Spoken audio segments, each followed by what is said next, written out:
I guess we don't mind being hated. Somehow a 1941 logo at 13 seconds makes it feel like an hour. And what exactly is a radio picture? Just asking. You know the producer's grandiose when his name is in a larger font than the f***ing production company. This looks like a fence that starts as a chain link, goes to some other kind of chain link, then iron at the top, which makes for a strange looking fence. Also, how did these two monkeys end up in the Bengal tiger cage? And how are they not Bengal tiger food yet? This shot is designed to let you know that Kane's house reflects off the water nicely. And also he has 2 Viking canoes. Rich Guy's castle has a drivable par 4 on hole 16, just so he can feel good about himself toward the end of the round. Rosebud. Kane has an intentionally cryptic name for his The snow globe doesn't break when it falls from the bed, but when it falls from a much shorter distance, it shatters. News on the march! Ah, that totally counts as a jump scare. Newsreel reading. I guess when News on the March found this footage of Xanadu being built, they found the footage that used rear projection fakery that would easily fool these stupid people from the 40s. Take that, Albert Einstein. The fish of the sea. First of all, that's not a fish, that's an octopus. Second of all, that's not an octopus. It's paper mache and undone wire coat hangers. Xanadu is so big that it can f*** with the English language with impunity. Charles Foster Kane. Every single article in this newspaper is about Charles Foster Kane. I feel like even if Babe Ruth died young, the paper would still have something about a robbery or a satanic ritual killing on the front page. Ah, sudden more reading. Also, how many times is this going to switch from text to narration? This is an expositional pretzel. It's 9 minutes of ex-pretzelzition. 57 years later. 57 years after 1868, right? Which would put this scene in 1925? If that's the case, then how does this news organization have modern for the time footage of this congressional hearing? And at different angles. Are we still watching the News on the March newsreel, or are we just doing the movie now and no one told me? This McCarthy-looking motherfucker is being amplified by nothing because he has no microphone and those speakers behind him are hooked up to nothing. Charles Foster Kane, the evil version of Forrest Gump. First off, even if you have the best intentions, if you're marching at night with torches, it looks like you're either joining a mob to kill a monster or headed to a Klan rally. Second, is it the best idea to be carrying open flames next to paper posters? Holy shit, this is the stealthiest news film crew that ever existed. They somehow got into that tree with a camera the size of a human person without anyone noticing, and stayed there.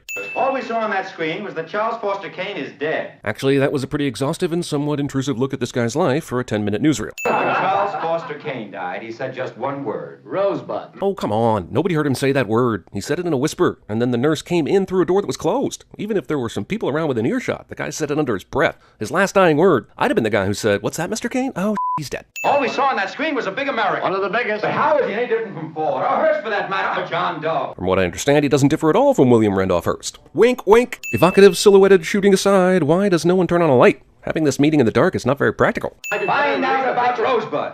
Get in touch with everybody that ever knew him. Oh, who knew him well. Journalist boss makes last word Rosebud important, which in turn makes it important to the audience, even though upon death he could have just been spewing random nonsense birthed from misfiring synapses, unless you think the movie Signs is factual and Also, journalists are advised to attempt journalism after inventing the BuzzFeed listicle of newsreels. Orson Welles in 1941 is about to pan a camera through a neon sign and down into a rain-soaked sunroof window, and my mind is goddamn blown. It's certainly more than your average Hollywood movie does these days. We'll remove a sin for innovation. This is Mr. Thompson, Miss Alexander. He's here late at night during a rainstorm and while you're drunk, so that he can insert something exciting into a newsreel that will one day play for excited audiences about to watch cat people. Did you ever say anything about Rosebud? As a matter of fact, just the other day, when the papers were full of it, I asked her. Never heard of Rosebud. This guy is an asshole to start his sentence with this much hope, only to say she's never heard of Rosebud. He already paid him, why the hell is he dragging this out? You will confine yourself, it is our understanding, to the chapters in Mr. Thatcher's manuscript regarding Mr. Kane. Why the hell would you trust a reporter to just focus on a certain number of pages without closely monitoring him? Were the scruples of reporters higher in 1941? Snowman here, no snowman here. Pull your muffler around your neck, Charles. Mama Kane is worried about Charles staying warm while she has a giant window open, letting all the cold in. While this guy bitches about not getting enough money for young Charles, we can clearly see young Charles outside playing, not a care in the world. And this is praiseworthy character development direction even today. Bank's decision on all matters I concerning... don't hold with signing my boy away to any bank. You know, even if he's an asshole father, Kane Sr. has a point here. How the hell does Mrs. Kane get away with signing over Charlie without the father's consent, no matter what the hell the bank says? And are you telling me every time the bank needs to discipline this child, they'll need to call a board meeting? I've got his trunk all packed. I've had it packed for a week now. So did Charles just wear the same for a week? To properly escape this situation, Charlie runs back to the adults and takes a swan dive into the snow. As well as the assumption by you of full responsibility for the world's 6th largest private fortune. Who writes an official document decreeing that someone's fortune is the 6th largest? Hey guys, make sure you see how his fortune ranks against the other fortunes before giving him control of it. You'll need to know there are 5 people richer than him. I think it would be fun to run a newspaper. Fourth wall breaking. Hilarious, but still a sin. Every single motherfucker on this train is a male who's reading the same newspaper? Seriously? Where are all the white women at? Thatcher prefers to read his paper in a new place every day. Galleons of Spain off Jersey coast. How many people get the Inquirer and audibly exclaim its headlines out loud? By this movie's count, a lot. Continue to maintain over your newspapers a large measure of control. Even though the stock market crash caused Kane to sell most of his newspaper empire to Thatcher, Thatcher still allows him to maintain a measure of control, because in his old age he forgot about the yellow journalism crusade that Kane ran against him. We never lost as much as we made. So that's making a profit. But he just said, I did lose $1 million last year. I expect to lose $1 million this year. Oh yeah, I forgot that what we were watching was being read from this unpublished Thatcher memoir, 59 pages of which apparently included a symbolic passage of time as a sled got covered with snow.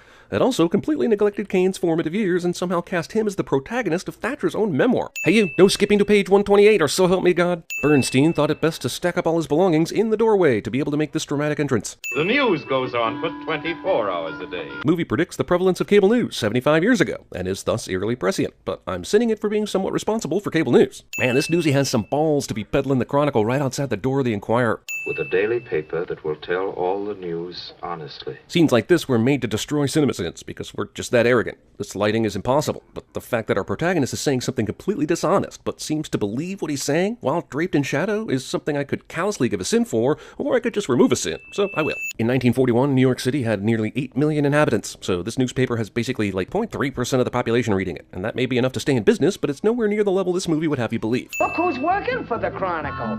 With them fellas, it's no trick to get circulation. You're right, Mr. Bernstein. Somehow, Kane managed to take the same picture 6 years later, all looking the same age, and got them in exactly the same outfits, chairs, facial hair, and poses without making one mistake, and even got that same wooden frame in the background. 6 years later, I got my candy. All of it. Welcome, gentlemen, to the Inquirer. Wait, it took Kane 6 years to get the staff to transfer to the Inquirer, but they all left on the same day? That's like the entire starting lineup for the Yankees defecting to the Red Sox overnight. These guys merely see some women and all penis breaks loose. Who is this one? Who is this one? His favorite son. His favorite son. Putting the chorus girl who doesn't know the choreography right up front. If he was in this much of a hurry, why'd he come upstairs in the first place? He could have more easily sent someone to deliver the note, so he didn't have to run upstairs and then awkwardly run out. Even though Leland's memory is total bullshit, and there's no way he knew all this stuff, you gotta love the way Wells does this scene of a crumbling marriage, even showing his wife reading the rival newspaper. It's worthy of at least one sin off. First off, what was the wealthy Kane doing standing on a street corner, right by a mud puddle, looking directly at the street? Second, there is no way the tiny wheels of that horse-drawn carriage would be able to produce the amount of splash to cover Kane from head to toe. Also, give me the drug she's on for her toothache. She really thinks Kane's suit getting messed up is that hilarious. Also, she came out of that pharmacy on the corner. He's right there getting splashed, and she then just happens to literally live next door to the pharmacy? That's nuts! I just want to take a moment and remind everyone that Leland is telling Thompson all this, which would mean that Leland, even in his old age, has extremely detailed recollections of moments he didn't witness. Oh, don't tell me a toothache is still bothering you. Oh, no, that's all gone. The toothache that required you to go to the drugstore and that briefly prevented you from being able to communicate? Don't give me that BS about laughter being the best medicine. Oh, shall be mine. This goes on for some time.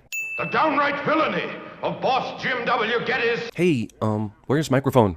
You don't mean to say that he's audible to all these people on diaphragm control and good projection alone, do you? I made no campaign promises. Yeah, but you still have to have a platform, right? I mean, you can't expect an audience in 2016 to believe you can run for a major political office without any clear ideas, just relying on brand recognition. Where are you going? I'm going to 185 West 74th Street. Because I always investigate random anonymous notes about my husband's alleged infidelity at the drop of a hat. I'm Jim Geddes. This guy's been running for governor for quite a while, and he's been the primary antagonist for the Kanes throughout the campaign. Did they not already know who he is? Geddes! I'm going to send you to Sing Sing! And I'm gonna pull off the best ventriloquist act this world has ever seen. And the church count is still to be heard from. I'm afraid we've got no choice. This one? I don't quite understand what Kane thinks he can get away with at this point. As a candidate, his involvement with the Inquirer should be well known. Therefore, so should the Inquirer's bias. He might as well print a headline that says Jim W. Geddes is a doo-doo head. He lost, but the Kane headquarters still set off a bunch of streamers at some point tonight. For some reason. Maybe they're all just happy they don't have to work for that asshole anymore. This is more camera greatness. They cut holes in the floor. Imagine that. We'll remove 3 sins for not only the camera work, but the scene itself. Also, is that a spittoon? F***ing olden times, man. 1940s YouTube commenters. Look, I know it's 1941 and bald cap technology has come a long way, but did this have to happen? I mean, Bernstein's old man makeup looks fine. Just let him keep his hair. Jed should have QWERTY Asda fixed imprinted on his face after sleeping that long. This guy just sat here for God knows how long until this drunk asshole woke up. Everybody knows that story, Mr. Leland. But you didn't stop him from telling it, causing all of us to sit through 30 minutes of flashback that doesn't get any closer to knowing what Rosebud is. You know what the headline was the day before the election? Candidate Kane found in love nest with, quote, singer, unquote. He was going to take the quotes off the singer. Yeah, but wasn't that the Chronicle reporting that story? He didn't own that paper, did he? Because movie is showing off its multiple perspectives and sometimes stories overlap, it makes me watch what I saw 5 minutes ago, but from a different perspective. Thanks, Art. Movie unintentionally inspires an overused internet gif, which it should totally have known it would do back in 1941. I don't propose to have myself made ridiculous. You don't propose to have yourself made ridiculous. What about me? You know, I know she's supposed to be at least a little annoying, and that's her character and everything, but Jesus. Is this the 4th newspaper montage or 5th? I've lost count. How the hell did they get into this locked door without breaking it down? Ah, sweaty white face of terror. You know, for a movie that started with an audacious description of Xanadu, this movie doesn't really Xanadu that much. Without knowing you at all, if you build or live in a house with a fireplace you can f***ing stand in, you're an asshole. How about that? Citizen Kane is the movie that pioneered the evil tailgating black SUV convoy cliche. Who knew? This seems like a nice night for a picnic. Mild weather, shady trees, cartoon birds flying in the background. Is this their permanent tent? Or did they make the staff bring out furniture, trunks filled with books, a radio, and a typewriter? I wouldn't put it past them. It just seems extremely unnecessary to bring all this stuff out there for just one night. You never gave me anything in your whole life. Susan's basically complaining that Kane never gave her him, the guy who magically cured her toothache with shadow puppets that one night. But she decides to tell Kane in this ironic screenwriter speak so that he'll never get the point. And all we hear and he hears is, I'm an ungrateful spoiled brat who ignores all the wealth, the singing lessons, the manufactured newspaper headlines, and the unlimited supply of jigsaw puzzles you gave me. Susan!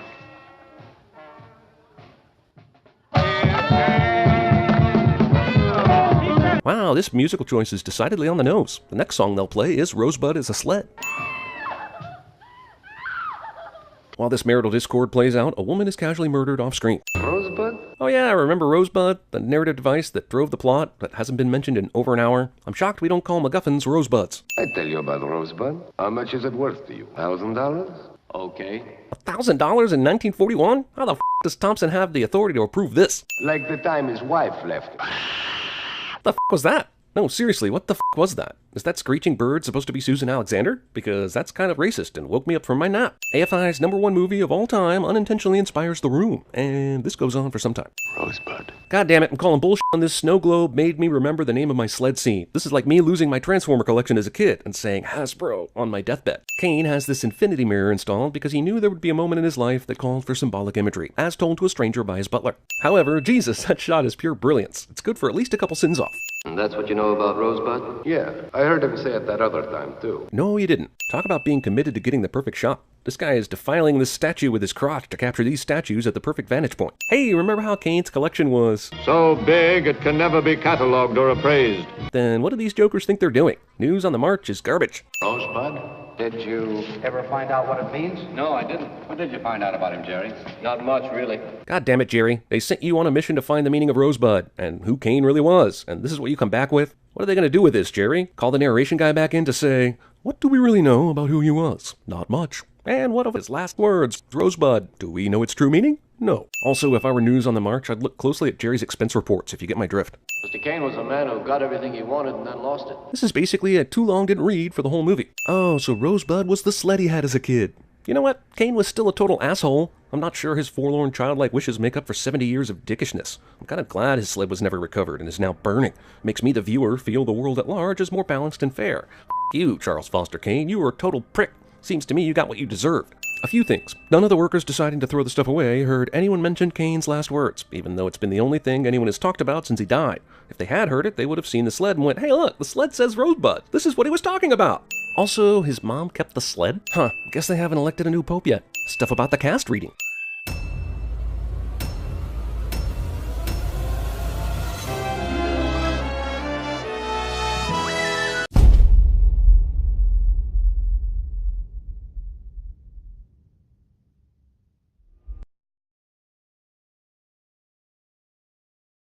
Oh, God, Mother, blood!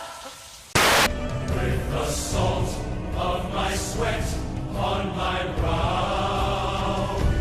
Of grocery stores, paper mills, apartment buildings, factories, forests, Ocean liners. On the lambs and sloths and carp and anchovies and orangutans and breakfast cereals and fruit bats and... That was a great number. I don't care what you say. I thought it was dumb. Maybe you're right. My opponent would rather protect bureaucrats than serve American children. And that's what she's doing, and that's what she's done. Death came to Charles Foster Kane. Youth, on the mark. It's Nagy Spot.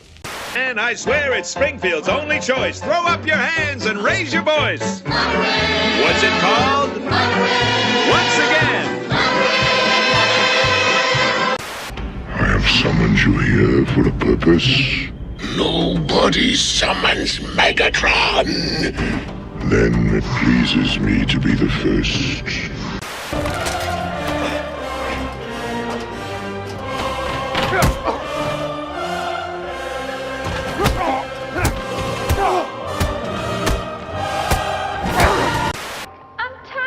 A hostess. I want to have fun. Please, Charlie. Candy Mountain, Charlie. Yeah, Charlie. We're going to Candy Mountain. Come with us, Charlie.